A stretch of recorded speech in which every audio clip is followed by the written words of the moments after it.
Welcome to the session, everybody. And this session, we are looking at types of facilitators.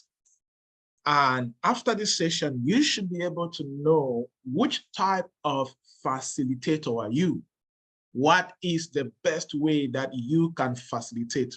Or which types of facilitating can you embody together to create the right transformation for your clients or for the participants who are attending your event?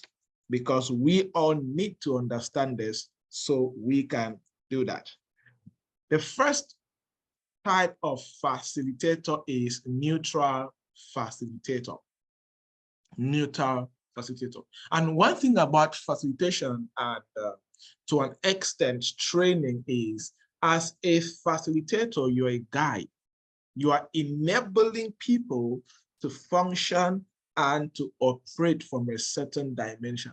And that is why with facilitators, you mostly organize sessions around your area of expertise and with professionals or would be professionals in their field. For example, if you're a career coach, you can organize a CV writing workshop for job seekers.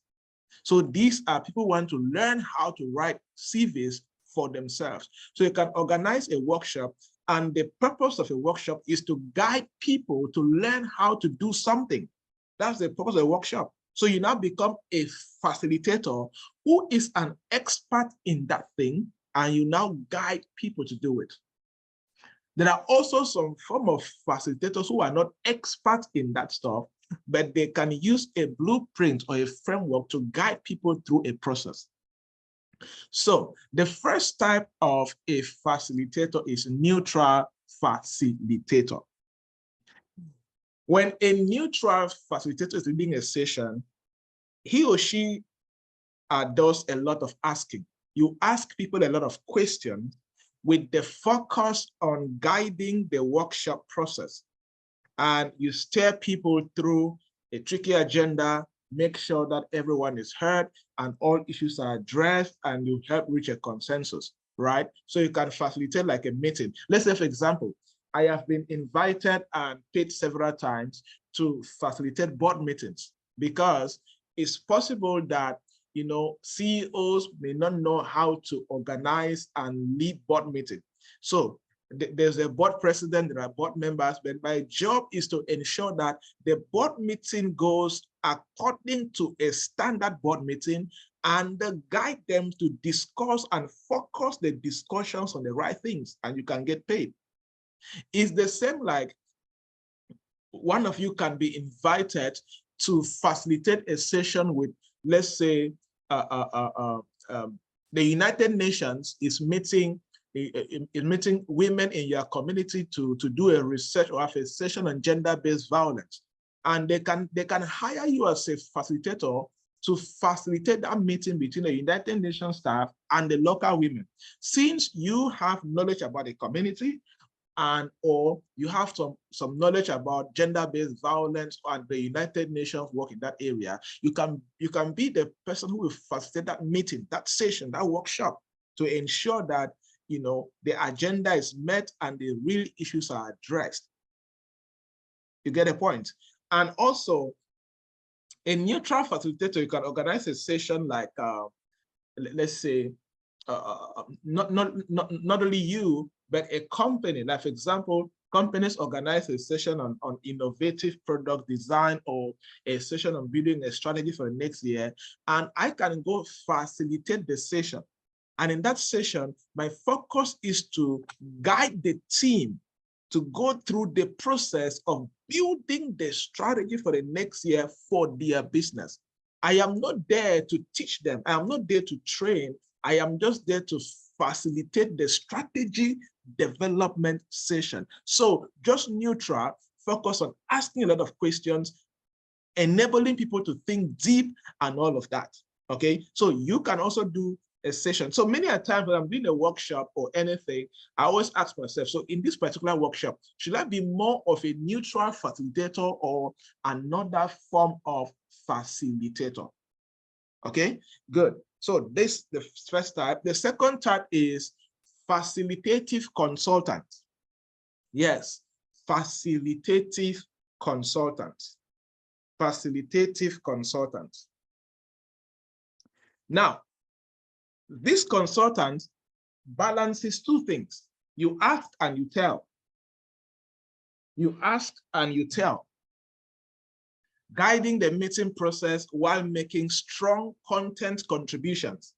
Now here you go further and you tell. You can help the group reach a well-supported decision, right? Let's say, for example, you are a trained certified accountant, like one of us here, and you can now organize a session for end of year session for company accountants from your community. And the aim is to work, the aim of that workshop is to enable the accountants to learn how to prepare annual financial reports. Your job is not to prepare the report for them. Your job is to be there as the pro, to enable them, to facilitate them as the expert consultant to successfully come out with their individual company annual reports. You get the process. So you begin to ask them, okay, in this step, what do you need to do? Oh, do you have all your Monday profit and loss statement? They say yes. Now, in this case, how do you fit it in the Excel sheet? They tell you, with this kind of challenge, what happens? When they are not facing a challenge, now you cannot contribute. You cannot chip in something. They are doing the work. That's why in a workshop, in a typical workshop, participants do more than 80% of the work. If you do a workshop and the trainer, you are the one speaking, and doing everything, it's not a workshop, it's not a training session. It's not a seminar. And that's why you know that there are many people in this industry who don't know the difference between a conference, a seminar, a workshop, a masterclass, and all of these things. You see? So that is who a facilitative consultant is. You ask intelligent questions. Then you also tell, you guide, you make strong content contribution at the same time. So this also now depends on looking at what you do in your area of expertise. Do you think that in your workshops, you'll be more of a neutral facilitator or a facilitative consultant? Okay, good. Number 3, the observer. Yes, there is an observer. This is another type of being a facilitator. The observer watches carefully for group dynamic issues. Signs of enthusiasm, concerns, and fatigue, can spot clues in body language that others may miss. Now, this is a type of facilitator that you will see in all workshop sessions. Every facilitator must be a good observer. When you are training people, when you are leading a workshop, you need to pay attention to the group dynamics. How are the energy levels? Are the energy levels rising or dropping? Are people tired? Are people paying attention? What do you think is going on? And that's why workshops are mostly physical. It's difficult to have a successful virtual workshop. It's not, to an extent, it's never really a workshop. Although to some extent, when you have the right technology and platforms, you can do a good virtual workshop. But powerful workshops are on-site. On-site. Okay, good. So every workshop facilitator is an observer. So you need to develop observation skills. As you are leading the workshop, you are paying attention to the charisma, to the enthusiasm, to the fatigue, to the body language, to the smiles, to the energy levels, to the concentration. And in the process, what do? You can start creating activities. You can start doing things to make sure that people are involved. You can now determine that, oh, this is the time for break. This is the time to do this or to do that. So you must be an observer, okay? And that is a type of facilitator that you can be. And one thing you need to know is that you can organize a workshop and you can play these 3 roles as a facilitator. There can be a moment where you are a neutral person. There can be a moment where you're a facilitative consultant. And in the same process, you are an observer, because when you observe and look at the changes in your participants or customers, you can know how to adapt, you can become agile and ensure that you do the right things to ensure you're carrying everybody along in the workshop process, okay? Number 4, the expert facilitator. The expert facilitator.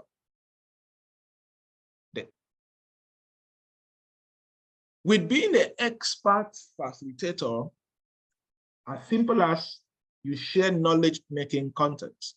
Yeah, you share knowledge-making content, not process-related contributions. You share the knowledge, right? Share the knowledge. If facilitative consultant shares process-related contribution.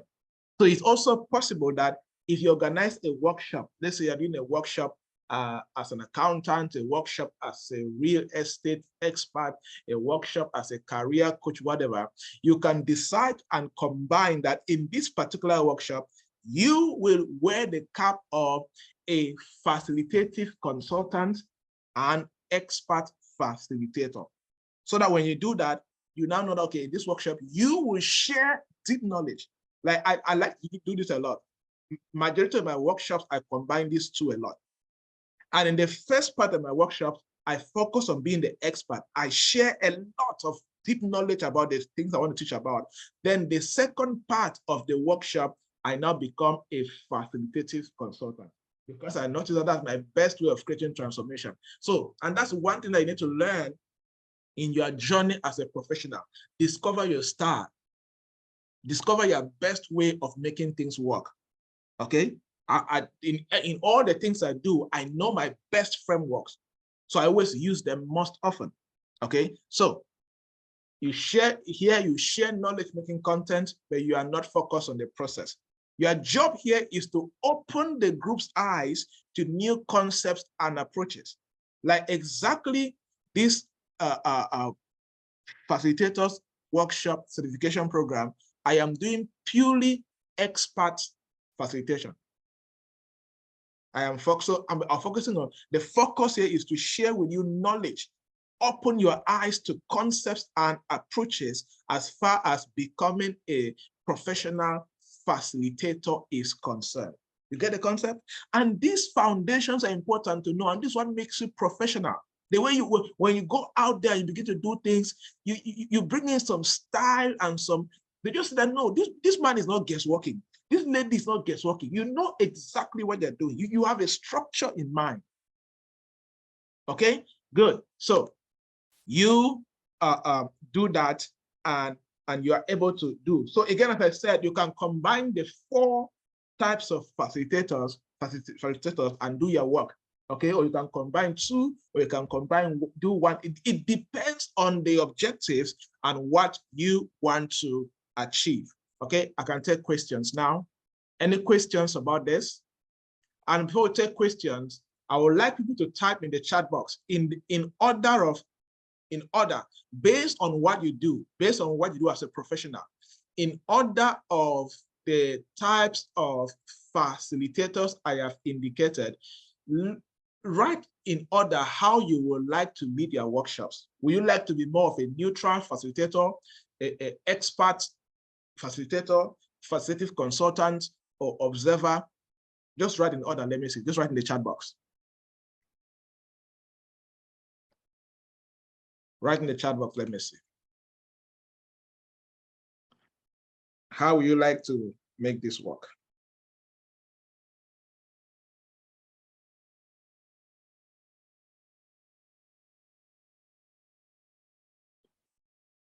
Okay.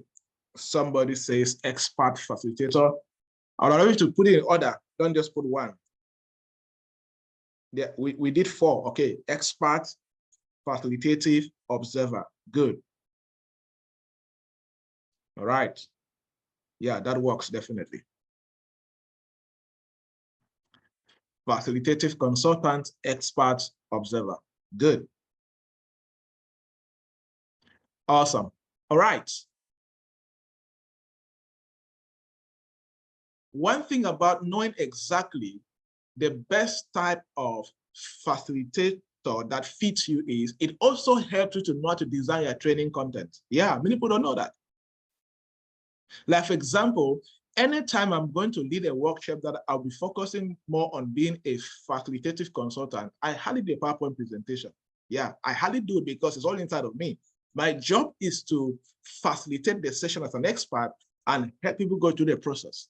But anytime I'm going to do a workshop and they need me as the expert, I need to be the expert facilitator, I need to prepare a deep PowerPoint presentation. Okay, now, one thing that also happened to me many times is an organization or they organize a community workshop or something large. They will bring other people, they will bring other experts to come and do stuff. Then they will hire me as the facilitator. It happened to me a couple of times. I think the US Embassy did it with me one time. Was the US Embassy last? I think the last one that they did.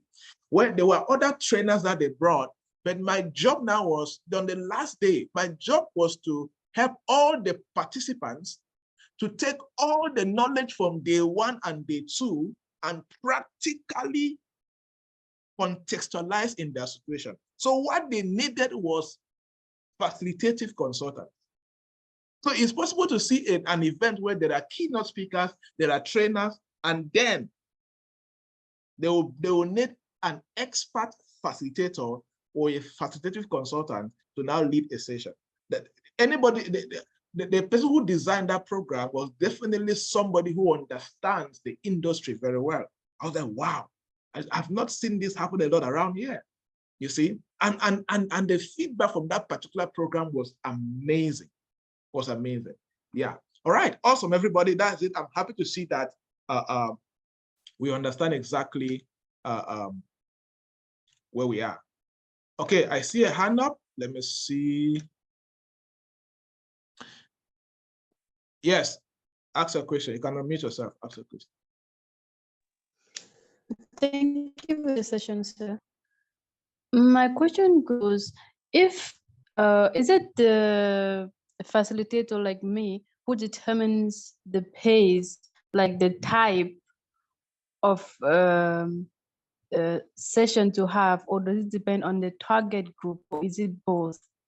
Both, because it also depends. Many times you can design a workshop based on what you see that is lacking in the community, right?